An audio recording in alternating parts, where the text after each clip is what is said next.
रखें कि वो पाकिस्तान को मना करें कि पायन सानू जो है ना वो असी उधर भी जा सकते हैं, हमारी जो है ना ये भी हमारा दिल करता है, हम ऐसे भी कर सकते हैं, हमें ये कोई परवाह नहीं है पाकिस्तान की। बेसिकली तो वो थ्रेटन कर रहे होते हैं पाकिस्तान को कि हम ऐसे भी कर सकते हैं। अफगानिस्तान को उन्होंने ख़ास तौर पे कहा है और ये कहा है कि हम हमारी तरफ ना देखना, अफगानिस्तान को कहा है, ठीक है। और दूसरा ये है कि उन्होंने कहा कि हम हर चीज़ करने को तैयार हैं, ठीक है जी, पाकिस्तानियों के लिए। और अफगानिस्तान आपको पता है वो मुल्क है जिसने अपोज किया था। देखें पाकिस्तान की बड़ी डिफ़िकल्ट नेबरहुड है, एक तरफ इंडिया है एक तरफ अफगानिस्तान है, लेकिन इसमें कोई परेशानी की बात नहीं है। दुनिया में ऐसी जगह होती हैं जहाँ पे आपके नेबरहुड सख्त होती है, तो आपने उधर घबराना नहीं होता, उधर खड़े होना होता पाँव पे, परेशान नहीं होना होता, उधर खड़े हो जाओ, पैरों ते खलो जाओ, पार पा जाओ। साढ़े पंजाबी कहते हैं खलो जा जवाना, ठीक है ना। सो पैरों ते पार पा जाओ। एंड इंडिया जो है फॉर एग्जांपल, इंडिया एक तगड़ा मुल्क है। जय हिंद। स्वागत है आपका हमारे चैनल पर एक और लेटेस्ट वीडियो में। दोस्तों, पाकिस्तानी मीडिया आए दिन जिस तरह से भारत अपने अब डिफेंस को जितना अब स्कोर करता हुआ जा रहा है, उसी तरह पाकिस्तानी मीडिया इसकी आए दिन चर्चा करता है। और पाकिस्तान के पास दोस्तों अब किसी भी तरह के कोई भी हथियार या टेक्नोलॉजी खरीदने के लिए तो छोड़िए, आटा खरीदने के लिए भी पाकिस्तानियों के पास पैसा नहीं बचा है। पाकिस्तान आए दिन कंगाल होता हुआ जा रहा है और पाकिस्तान के आपने देखा होगा जितने भी पॉलिटिशियन और आर्मी चीफ हर कोई अपनी अपनी जेबें भरकर पाकिस्तान से फरार हो रहे हैं। वहीं भी पाकिस्तान में जो बड़े बड़े बिजनेसमैन है वह भी आए दिन पाकिस्तान छोड़ रहे हैं। लेकिन दोस्तों, पाकिस्तान की मुसीबतें बढ़ती हुई जा रही है। भारत तो छोड़िए, अब ईरान ने भी पाकिस्तान पर हमला किया था और उसके बाद दोस्तों अफगान तालिबान ने भी पाकिस्तान की ठुकाई की थी। तो उसके बाद दोस्तों अब पाकिस्तानी मीडिया आप देखते होंगे किस तरह पहले पाकिस्तानी मीडिया इस्लामिक बरादर मुल्क का हवाला देता था, लेकिन इन सब की पोल खोल दी और पाकिस्तान की अब चौतरफा ठुकाई हो रही है। उस पर एक बार फिर से पाकिस्तान के आर्मी चीफ ने आज पाकिस्तानियों को चूरन परोसा है और कहा है कि अफगान तालिबान को हमने एक बार फिर से कहा है कि आगे से ऐसी कार्रवाई ना की जाए। तो चलिए दोस्तों, ऐसी इसी को लेकर पाकिस्तानी मीडिया के किस तरह की रिएक्शन आ रहा है हम आपको इस वीडियो में दिखाने जा रहे हैं। इससे पहले वीडियो को लाइक कीजिएगा, प्लीज़ आप हमारा चैनल सब्सक्राइब कर लीजिएगा। चलिए करते हैं वीडियो हमारी स्टार्ट। और इंडिया की तो आपस में वो बहुत ज़्यादा थ्रेशोल्ड भी डिफरेंट है। अभी तो हमने इंडिया और पाकिस्तान ने अपनी थ्रेशोल्ड को डिफरेंट अंदाज से डिफाइन किया हुआ है। पाकिस्तान ने अपने न्यूक्लियर डॉक्ट्रिन दी हुई है अनऑफिशियल, इंडिया ने आई थिंक ऑफिशियल दी हुई है। हमारी तो फर्स्ट यूज़ है because we want to avoid a war. We don't have a capacity, we are a smaller force, छोटी फौज है, थोड़े वेपन्स हैं, थोड़ा वो चीज़ें हैं एज कम्पेयर टू जो इंडिया के पास मौजूद है। सो सो ये ना हो कि ऐसी न्यूक्लियर एस्केलेशन हो जाए, ऐसी चीज़ें हो जाएं जो फॉर एग्जांपल हमारे कंट्रोल में ना रहें। एक ऑटोनोमस वेपन सिस्टम होता है, ठीक है जी, वो ही ना चल पाए। एलओसी के ऊपर आपको पता है पाकिस्तान और भारत की अक्सर रहती हैं कुछ झड़पें जुड़पें माजी में रहती हैं। ये ना हो पाकिस्तान और भारत जो है वो डीजीएमओ और आर्मी चीफ और टॉप लेवल फैसले कर रही हो कि नहीं अमन होना चाहिए, बाद में इंडिया के पाए ना वो सांते पता नहीं लगे साड़ियाँ मशीना चल गई हैं। जैसे पिछले दिनों उनका वो एक चल गया था, वो क्या मिसाइल का नाम था उसका, ठीक है, वो आगे गिर गया पाकिस्तान चिन्योट किधर, वो लोग कहते हैं हमसे चल गया, वो चला चुला कोई नहीं, उन्होंने चलाया था। The Indians did use that, उन्होंने वो प्रॉपरली चलाया था। ऐसे मिसाइल थोड़े चलते, कभी दुनिया में आपने सुना मिसाइल साढ़े तो छुट गया, ये मिसाइल है कि, ठीक है ना। और जी फिर उन्होंने कहा जी हमने इंक्वायरी की और हमने बंदे फारग किए हैं, वो बंदे किधर फारग किए हैं, ठीक है, कौन से बंदे थे, क्या नाम थे उनको, क्या वो सारी बात है, वो द इंडियंस न्यू हम क्या कर रहे हैं, उनको बहुत अच्छे से पता है। सो ये इस सारी की सारी फील्ड में पाकिस्तान, तो हम तो रीड कर रहे हैं ना सारा कुछ सोशल मीडिया। कल आर्मी चीफ स्टूडेंट से पाकिस्तान की बात कर रहे थे, तो वो कह रहे थे जी the media is basically vicious media, I think he was saying, जो मैंने मुझे इस लफ्ज याद रहा है। अब वो सारी बात है, सोशल मीडिया के अपने मसले हैं। Cyber security is a challenge, ये पूरी की जिसको हम फिफ्थ जनरेशन वॉरफेयर और पता नहीं क्या क्या कहते हैं। सो ये सारी साइबर सिक्योरिटी में ये बड़े स्ट्रॉन्ग रिस्क हैं इसके अंदर। और अगर फॉर एग्जांपल मिलिट्राइजेशन, ये आर्टिफिशियल इंटेलिजेंस की मिलिट्राइजेशन हो जाती है पर्टिकुलरली भारत और पाकिस्तान के सामने, सबसे इम्पोर्टेंट चीज़ जो होगा कि स्ट्रेटेजिक स्टेबिलिटी को कैसे मेंटेन करना है, ठीक है जी। और ये चीज़ें मेंटेन कैसे करनी है, ये कैसे होंगे, और सबसे इम्पोर्टेंट चीज़ है जी आपने कॉन्फिडेंस बिल्डिंग कैसे मैयर करने हैं।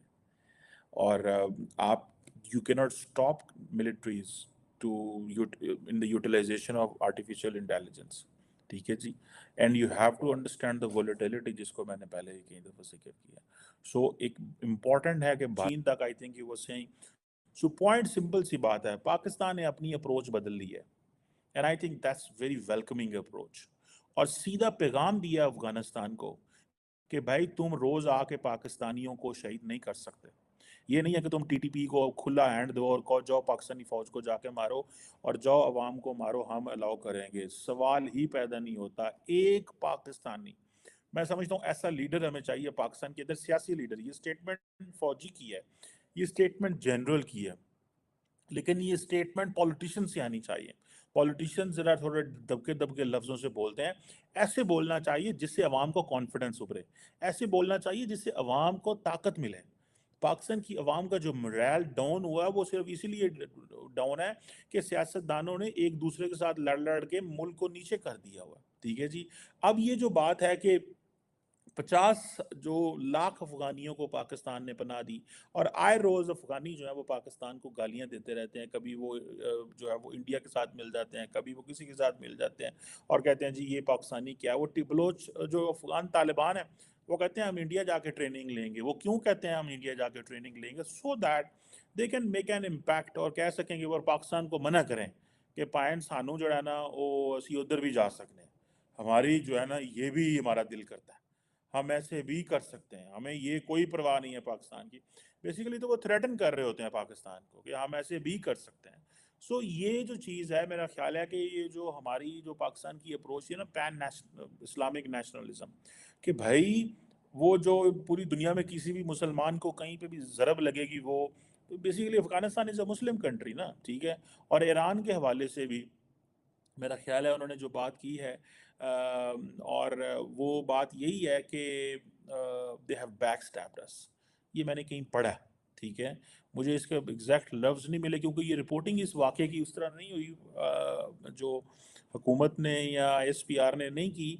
लेकिन ये बड़ी इंपॉर्टेंट डेवलपमेंट है पाकिस्तान के लिए.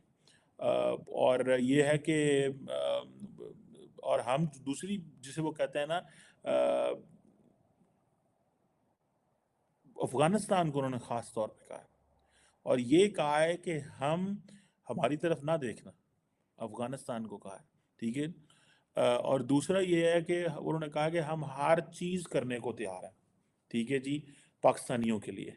और अफगानिस्तान आपको पता है वो मुल्क है जिसने अपोज किया था. देखें पाकिस्तान की बड़ी डिफ़िकल्ट नेबरहुड है, एक तरफ इंडिया है, एक तरफ अफगानिस्तान है, लेकिन इसमें कोई परेशानी की बात नहीं है. दुनिया में ऐसी जगह होती हैं जहाँ पे आपके नेबरहुड सख्त होती है, तो आपने उधर घबराना नहीं होता, उधर खड़े होना होता पाँव पे. परेशान नहीं होना होता, उधर खड़े हो जाओ, पैरां ते खलो जाओ, पार पा जाओ. साढ़े पंजाबी कहते हैं खलो जा जवाना. ठीक है ना. सो पैरां ते पार पा जाओ. एंड इंडिया जो है, फॉर एग्जांपल, इंडिया एक तगड़ा मुल्क है, हमारे उनके साथ नहीं बनती ऑन सो मैनी फ्रंट्स, नहीं बनती, बट जैसे भी है नहीं बनती. लेकिन इंडिया, वो सनजू का मैं सुनता था कि जो आपका एडवर्सरी है ना, जो चाइनीज़ मिलिट्री स्ट्रेटेजिस्ट है, वो भी ये पसंद करता है कि आपका एडवर्सरी जो है ना, वो कहता था आपका एडवर्सरी जो है ना वो तगड़ा हो तो तब आप मज़ा आता है. ठीक है. सो और एंड देन आप पोजीशन ऑफ स्ट्रेंथ से बात करें. जब आप पोजीशन ऑफ वीकनेस से बात करते हैं, इंडिया क्यों आजकल पाकिस्तान को लिफ्ट नहीं कराता? उनको पता है पाकिस्तान पोजीशन ऑफ वीकनेस से बात कर रहा है. ठीक है जी. ये चीज़ें हैं. सो इंडिया भी इस चीज़ों को समझता है कि पाकिस्तान की पोजीशन वीक है, लिहाजा वीक पोजीशन से बात कर रहा है, लिहाजा बात ही ना करो. सो द मोमेंट पाकिस्तान की पोजीशन तगड़ी हो जाती है तो then India will automatically talk with Pakistan. तो ये चीज़ मैं अक्सर कहता हूँ that Pakistan should not knock के जी हमसे बात करें. Pakistan should wait for the time. Give yourself political stability, stay strong, look at the Indian achievements, उनको देखो, फॉलो करो. कि देखें, हम अक्सर कहते हैं ना हमारे डीएनए एक ही तो हम कौम है, दो लहदा एक तरह के हम लोग हैं, कौमें तो लहदा लहदा है, एक ही तरह के हम लोग हैं, एक ही हमारा डीएनए है. ठीक है जनाब. सो इंडियंस तरक्की कर रहे हैं, हम क्यों रुक गए हैं? So let's wait for the time, let's try to find out. इन चीज़ों को समझने की कोशिश करें कि इंडिया ने क्या किया और वो कैसे तरक्की. सो इंडियंस हमसे क्यों बात नहीं करना चाह रहे? इस वजह से. सो अफगानिस्तान से पोजीशन ऑफ स्ट्रेंथ से बात करें, इंडिया से पोजीशन ऑफ स्ट्रेंथ से बात करें, खुद ही चीज़ें ठीक हो जाएंगी. अब बांग्लादेश भी है, वो भी हम हमारी बात नहीं मानता, या हम उसकी बात नहीं मानते और पोजीशन ऑफ स्ट्रेंथ से बात नहीं कर रहे, इसलिए बांग्लादेश भी हमसे बात नहीं करता। उनको पता है ये कमजोर है। ये वो चीजें हैं। अब ईरान जो है, ईरान ने क्यों पाकिस्तान पे सर्जिकल स्ट्राइक की, क्यों डिटेरेंस जो है वो ब्रेक हुई है, या क्यों डिटेरेंस कॉम्प्रोमाइज हुई है, ठीक है जी। और इन चीज़ों के ऊपर आई थिंक ये इंटरनल सोल सर्चिंग हो रही है। लोग सोच रहे हैं, जो those who are the helm of the affairs. अभी ईरान के हवाले से मुझे याद आ गया, मैंने पढ़ा है कि आर्मी चीफ ने कहा कि आप हमें बैक स्टैब नहीं कर सकते। मेरी जाती राय में दिस बैक स्टैबिंग मीन्स कि आप जो है, the army chief is saying कि आप हमारे एडवर्सरी के साथ मिलके हमें कॉर्नर करने की कोशिश कर रहे हैं। That we will not let you do this. ये नहीं हम करेंगे। ये हमारी रेड लाइंस हैं, या जो भी है, ठीक है जी। और ये ईरान के हवाले से जो है ना वो बात हुई है। और ये चीज़, अब ये जो ईरान ने पंजगूर पे हमला किया था, ये बड़ी इंपॉर्टेंट डेवलपमेंट है, ये मजाक नहीं था। डोंट टेक कॉन्सिडर दिस मजाक for the country like Pakistan and Iran. Very significant development, इसके लॉन्ग टर्म कॉन्सिक्वेंसेज हैं, लेकिन that is a tactical Gamble which the Iranians played. थोड़ा सा पीछे हटे।